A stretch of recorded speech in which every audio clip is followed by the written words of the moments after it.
Bom dia a todos, que a paz de nosso Senhor e Salvador Jesus Cristo esteja contigo, meu irmão e minha irmã. A mensagem de hoje tem como tema: aprendendo a atrair a atenção de Deus. A palavra de Deus nos diz em Provérbios 15:3: os olhos do Senhor estão em todo lugar, contemplando os maus e os bons. Também está escrito no Salmo 101, versículo 6: os meus olhos procurarão os fiéis da terra, para que estejam comigo. O que anda no caminho reto, esse me servirá.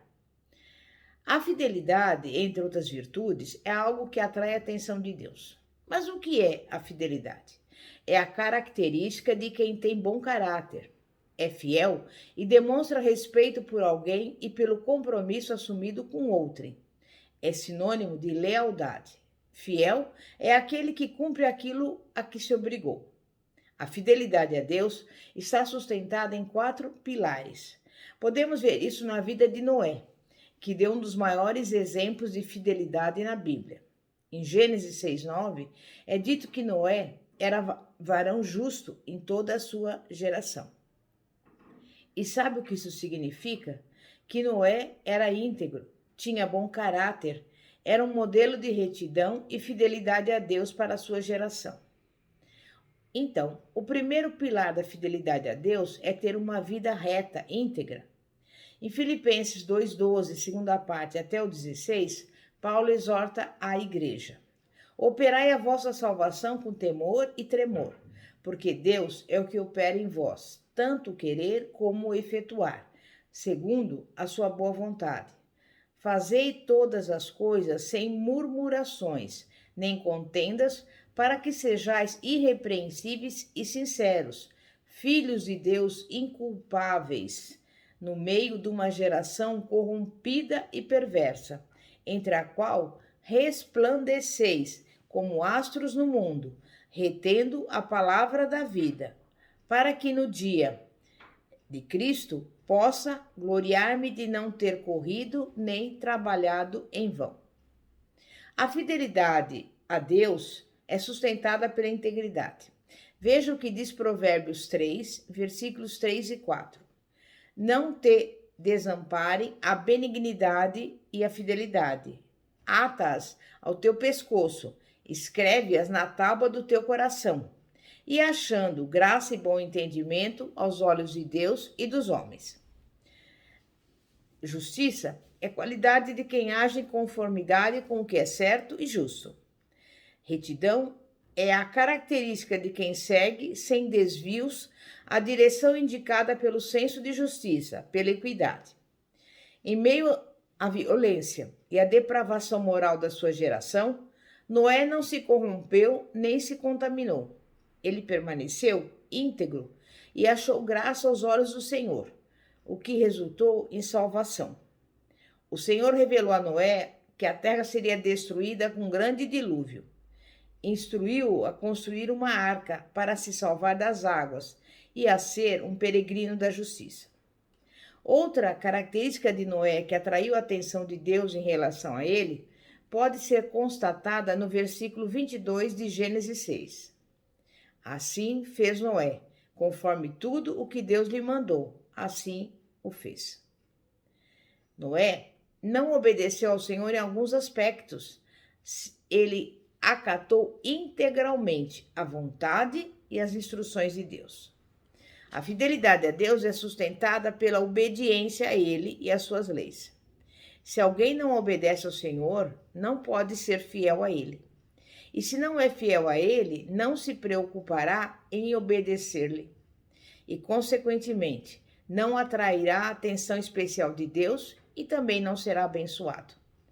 A retidão, o temor ao Senhor e nosso esforço em obedecer-lhe agradam a Deus e fazem-no voltar o seu olhar para nós.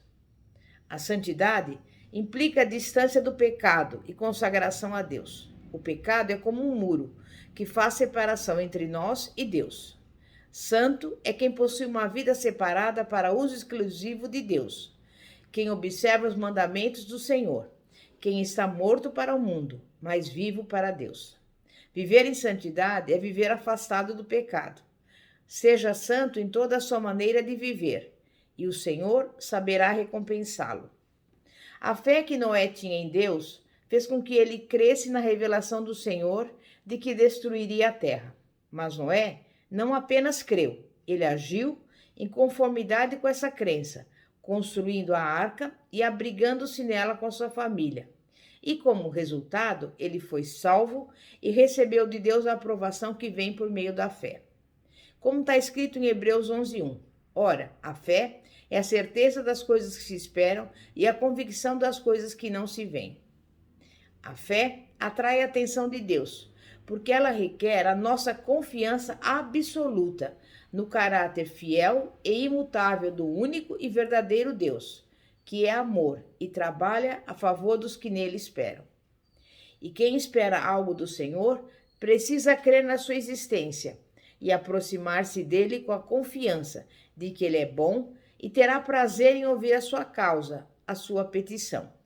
Tiago ensinou que o que duvida é semelhante à onda do mar, que é levada pelo vento e lançada de uma para outra parte.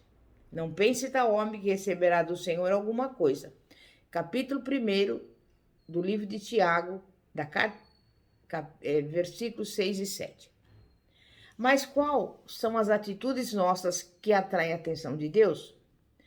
Vamos falar de certas atitudes que atraem a atenção de Deus, permitindo que Ele nos responda com bênçãos maravilhosas, como, por exemplo, cultivar o hábito de orar, ser generoso, ofertando com amor e liberalidade, quebrantando o nosso coração diante do Senhor e adorando-o em espírito e verdade. Como sabemos, Daniel orava 3 vezes ao dia, embora governasse 40 províncias, que distavam 100, 200, 300, 400 quilômetros uma da outra. Em razão disso, Daniel tinha comunhão profunda com o Senhor e uma fé inabalável nele e na sua palavra. Quando a adversidade batia a porta, Daniel não ficava abalado nem confundido. Antes chamava o Senhor e esse lhe respondia, dando-lhe livramentos e revelações tremendas. Mas Deus não responde só à oração de alguns privilegiados. Em Atos 10:4, é dito que, embora Cornélio fosse um gentil, por suas constantes orações e pelas esmolas que dava aos pobres, ele atraiu a atenção de Deus, que enviou Pedro à casa de Cornélio para lhe falar das boas novas da salvação em Cristo. Cornélio não era judeu nem cristão, mas o Senhor atentou para a sinceridade dele e o recompensou com a oportunidade de salvação e de um relacionamento estreito com ele por intermédio de Cristo. Nossas petições a Deus precisam ser feitas em conformidade com a palavra e a vontade do Senhor. Não podem ser motivadas por egoísmo ou vingança. A oração atrai a atenção de Deus. Move seu coração em nosso favor, no sentido de abrir a porta do impossível, dar a resposta, operar o milagre e nos trazer a vitória. Por isso, Paulo recomendou, em 1 Tessalonicenses 5,17, orai sem cessar. Outra atitude nossa que atrai a atenção de Deus é a nossa liberalidade em relação àquilo que doamos a Ele, para a sua obra e por amor a Ele, para socorrer os aflitos. O Salmo 41:1 diz, bem-aventurado é aquele que atende ao pobre, o Senhor o livrará no dia do mal. O Senhor o livrará e o conservará em vida. Será abençoado na terra, e tu não o entregarás à vontade dos seus inimigos. Ser generoso toca o coração de Deus, porque ele é generoso e sabe o que significa dar o melhor. Na Bíblia, há várias histórias que aludem à generosidade do Senhor, manifestada a homens e mulheres que tiveram prontidão e liberalidade em lhe ofertar algo. Abraão não negou Isaque, o seu único filho, ao Senhor, e tornou-se pai de uma grande nação. A viúva de Sarepta ofertou um bolo ao profeta Elias e foi alimentada durante todo o tempo de seca e escassez. Outra coisa que atrai a atenção de Deus é um coração quebrantado. O Salmo 51:17 diz, os sacrifícios para Deus são um espírito quebrantado, a um coração quebrantado e contrito não desprezarás, ó Deus. O rei Manassés cometia tanta impiedade e era tão perverso que chegou a oferecer crianças em holocausto a ídolos pagãos. Sabe o que Deus fez? levantou a Síria, uma nação inimiga, para invadir Israel e levar cativo aquele rei. Manassés foi preso com grilhões e posto no cárcere inferior. Ali, ele se arrependeu e se humilhou muito diante do Senhor. Reconheceu que o Senhor era Deus, e Deus ouviu o clamor dele e o tirou do calabouço. E restituiu-lhe o reino por causa do coração quebrantado de Manassés. A humildade e o quebrantamento atraem a atenção de Deus, e essa foi a recomendação de Pedro. Revesti-vos de humildade, porque Deus resiste aos soberbos, mas dá graça aos humildes. Humilhai-vos, pois, debaixo da potente mão de Deus, para que a seu tempo vos exalte, lançando sobre ele toda a vossa ansiedade, porque ele tem cuidado de vós. 1 Pedro 5, versículos 5 a 7. A adoração também atrai a atenção de Deus. Adorar é prestar culto, é reconhecer o nosso Criador e Senhor como o único e verdadeiro Deus. Louvar é reverenciar os atributos de Deus e enaltecer as suas qualidades maravilhosas. Adorar não é pedir nem agradecer. É louvar o Senhor com palavras que enalteçam sua grandeza, o seu poder e a sua glória, que expressem o nosso amor, nossa reverência e nossa admiração por Ele. Mas o que a atenção de Deus nos proporciona? A primeira coisa que o olhar especial de Deus nos proporciona é graça, o favor imerecido de Deus para conosco, trazendo-nos salvação e todas as bênçãos inerentes. Sendo Noé varão justo e reto em suas gerações, chamou a atenção de Deus porque não adotou as mesmas práticas perversas dos seus contemporâneos. Antes permaneceu íntegro e achou graça aos olhos de Deus. A graça proporcionou a Noé conhecimento sobre Deus e sobre o futuro, livramento, proteção, direção e bênçãos. Devemos fazer como Noé, crer em Deus, guardar-nos do mal, dar crédito às revelações bíblicas, atentando para a salvação que nos é oferecida por Deus em Cristo e abrigando-nos nele, em que o Pai nos abençoou com todas as bênçãos espirituais nos lugares celestiais e nos deu vida plena e eterna. Tudo na Bíblia aponta para o plano da salvação em Cristo. Em Gênesis 4, versículos 4 e 5, é dito que Abel deu uma oferta a Deus dos primogênitos das suas ovelhas, e atentou o Senhor para Abel e para a sua oferta. Caim, o irmão de Abel, também havia ofertado, mas para Caim e para a sua oferta não atentou. Tanto a qualidade da oferta como a reflexão e a motivação de Abel teriam feito com que o Senhor atentasse para Abel e o abençoasse.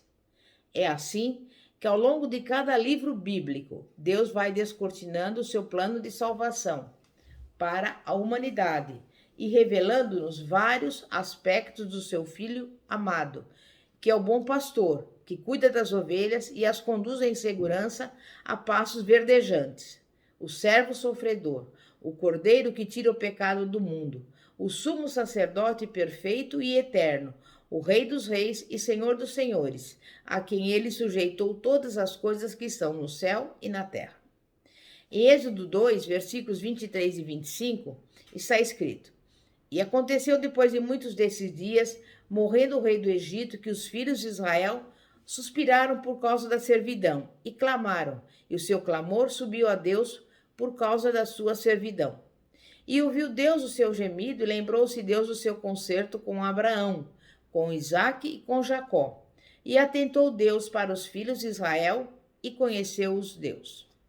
Após 430 anos de Israel no Egito, vemos que quando o clamor dos descendentes de Abraão, Isaque e Jacó se tornou mais intenso, Deus se manifestou a eles, enviando Moisés de volta ao Egito, para libertar os hebreus e conduzi-los à terra prometida.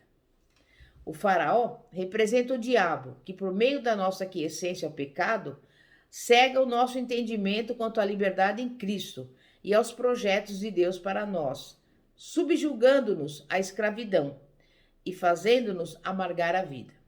O Egito simboliza o mundo, o sistema desigual e maligno comandado por Satanás. Os israelitas representam aqueles que foram destinados à salvação, mas ainda estão vivendo como escravos numa terra que não é a sua. Moisés representa Jesus, o nosso libertador e o mediador da nova e eterna aliança, que nos assegura paz, segurança, liberdade e vida abundante numa terra abençoada, onde mana leite e mel. O deserto a ser transposto do Egito até Canaã representa a nossa vida recém-liberta do pecado rumo ao céu. E assim, aqueles que estão em Cristo já foram libertos da escravidão do pecado e do sistema mundano, quando entenderam o plano de salvação. Arrependeram-se dos seus pecados, clamaram ao Senhor por libertação e aceitaram Jesus como seu libertador e novo Senhor. Mas ainda lhes resta um deserto a atravessar rumo à cidade celestial, cujo artífice e consultor é Deus. Em meio a uma situação terrível que pessoas possam estar enfrentando, o Senhor está atento aos gemidos inexprimíveis em palavras daquelas que estão clamando a Ele por libertação do jugo do pecado e do inferno, e que Ele tem todo o poder para libertar, remir e salvá-las a qualquer momento que julgue conveniente. Para libertar a humanidade do jugo pesado do diabo e livrá-la da condenação eterna, Deus enviou seu próprio Filho para morrer em nosso lugar, na cruz, a fim de que o nosso pecado fosse perdoado, a nossa culpa fosse expiada, o jugo de Satanás sobre nós fosse quebrado e fôssemos reconciliados com o Pai, passando a desfrutar de toda a sorte de bênçãos espirituais em Cristo, podendo viver como reis e sacerdotes num reino eterno de justiça, paz, alegria, amor, vida abundante, sem doenças, enfermidades, tristezas e pecado. Seja fiel a Deus, sirva-o com zelo e sinceridade, a fim de que você possa desfrutar da sua maravilhosa presença por toda a eternidade. Que o Senhor te abençoe. Amém? É momento de oração. Santíssimo Deus e poderoso Pai, Pai do nosso Senhor e Salvador Jesus Cristo, reconhecemos que somos pecadores, que somos falhos e muitas vezes, Pai, caminhamos no caminho que não agrada ao Senhor. Mas estamos aqui humildemente arrependidos diante do Senhor, pedindo e clamando ao Senhor para que o Senhor venha visitar cada um que está agora, nesse momento, nos ouvindo. Essa pessoa, Pai, que tem olhado para o Senhor e que procura atrair a sua atenção. Que o Senhor possa, nesse momento, visitar essa pessoa, derramar sobre ela, Pai, alegria, amor, vida abundante, saúde, a paz que excede todo entendimento. É que eu lhe peço, desde já agradeço em nome de Jesus. Visita também os doentes, visita esse organismo, cura toda doença e toda enfermidade, porque a tua palavra que diz, o Senhor já levou sobre si as nossas doenças e pelas suas pisaduras nós somos sarados. Vai ao encontro daqueles que estão passando por necessidades, envia a provisão. E também visita esse lar, repreendendo toda briga, toda contenda, fazendo com que haja a harmonia, a paz e principalmente que o amor do Senhor seja derramado em cada coração, em nome de Jesus. É o que eu lhe peço e desde já te agradeço. Amém e graças a Deus. Você também, antes de terminar esse vídeo, visite o nosso canal do YouTube, que se chama Igreja Poder de Cristo, e cujo símbolo é uma semente, porque a semente representa a palavra de Deus. Pastora Fátima, da Igreja Evangélica Apostólica Poder de Cristo, situada na Avenida Ouro Fino, 2212, Bosque dos Eucaliptos, São José dos Campos. Glória a Deus, aleluia.